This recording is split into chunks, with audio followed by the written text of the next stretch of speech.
quick clip about language.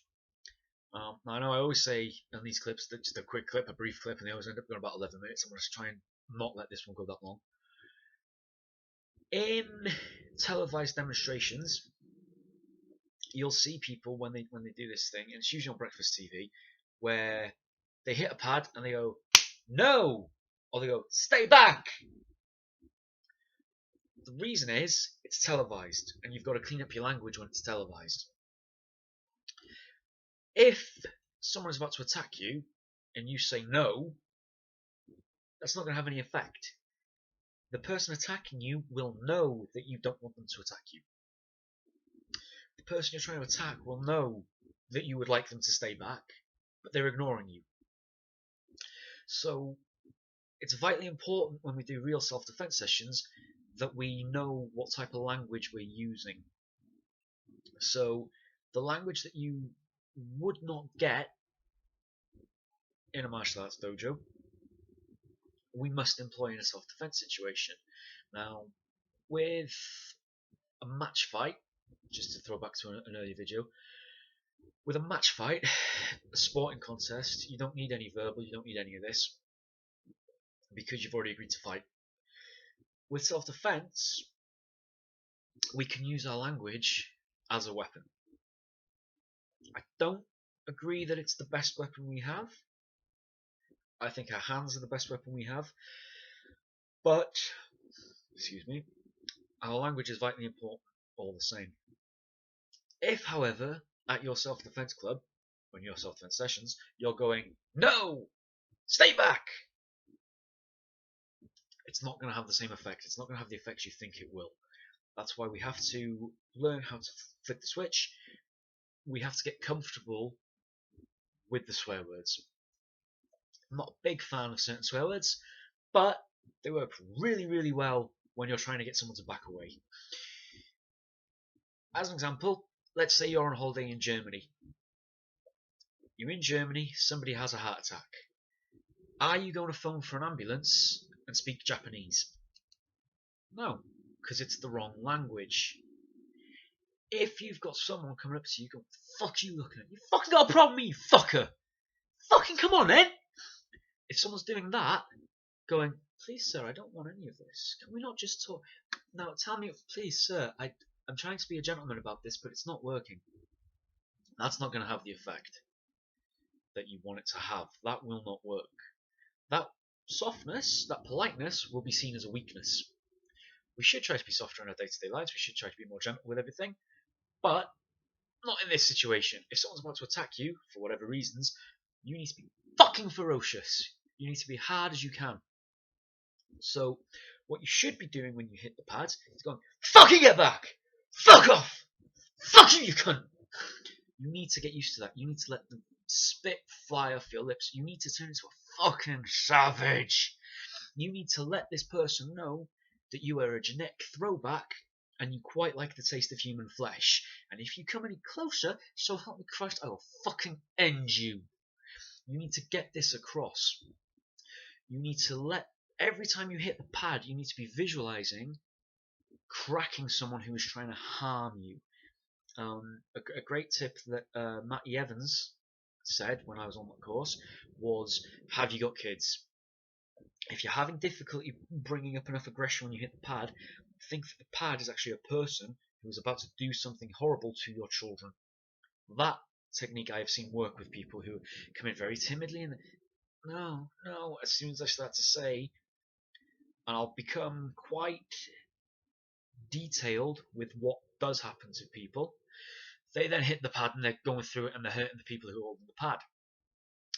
It does work. You can call on your dark side, so to speak.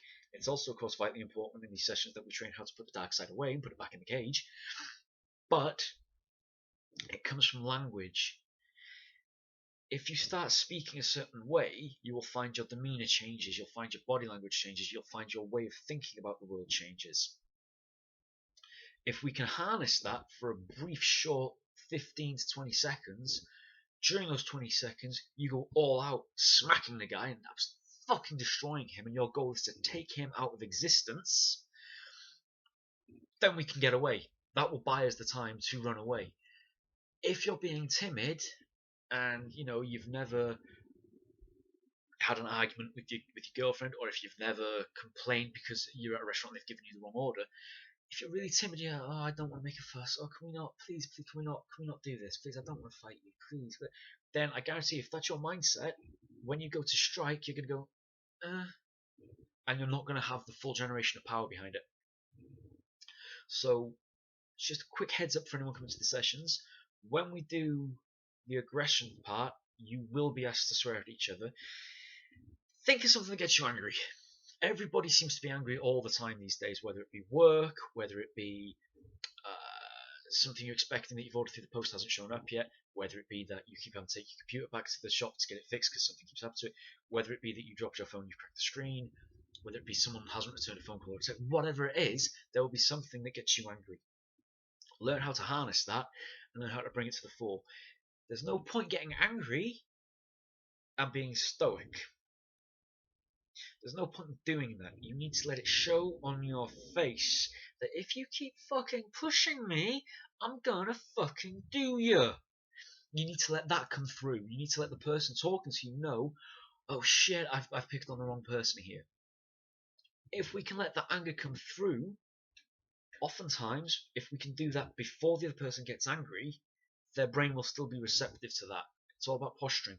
So we will do a technique in the sessions where you actually push the person back, then you get really angry and you do all this. So you trigger their adrenaline, you trigger them to run because, oh shit, this is definitely the wrong, this isn't an easy target that I thought it was.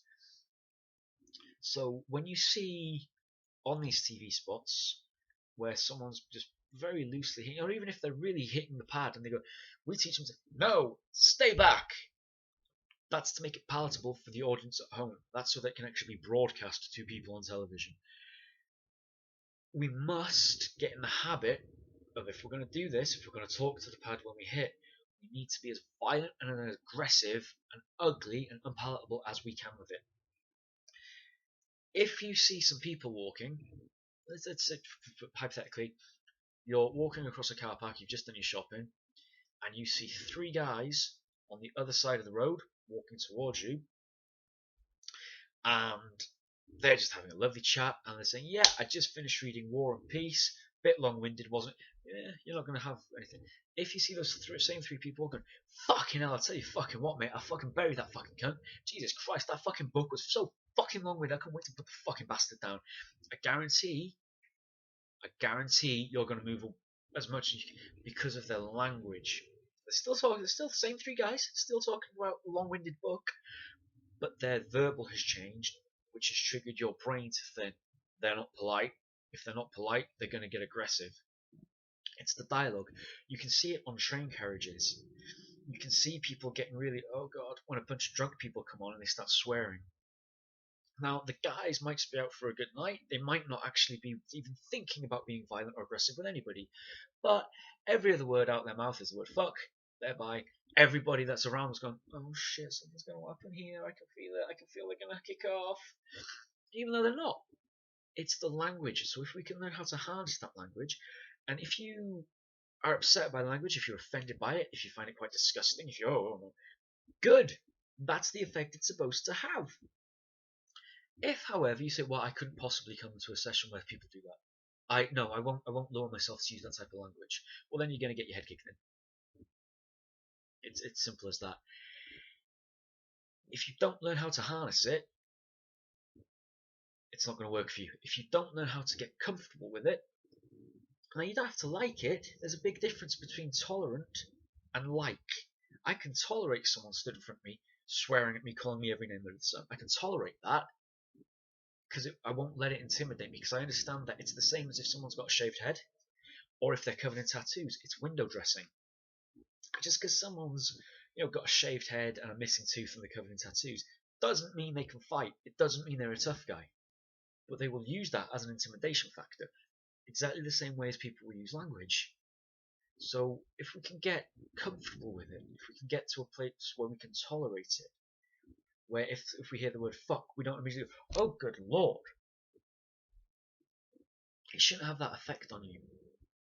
So if we can get to that point where it won't affect us, we can use it ourselves. And if we can get to a point where we're comfortable with it and we can use it ourselves, then it's another weapon we have in our arsenal.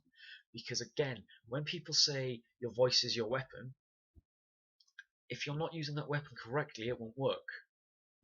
Yeah, a gun is a weapon, but if you're holding it by the barrel and you're swinging the butt around at people, or if you're picking up bullets and throwing them loosely at people, it's not going to have the same effect. If you've got a sword, but you keep it in its scabbard, yeah, you'll whack someone, but you're not actually going to be slicing them up with it.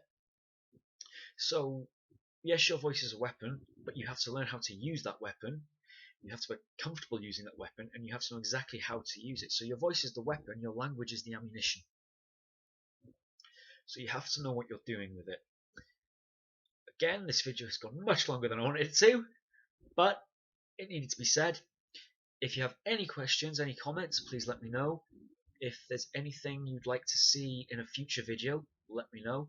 Please do like and share this stuff, and always be vigilant.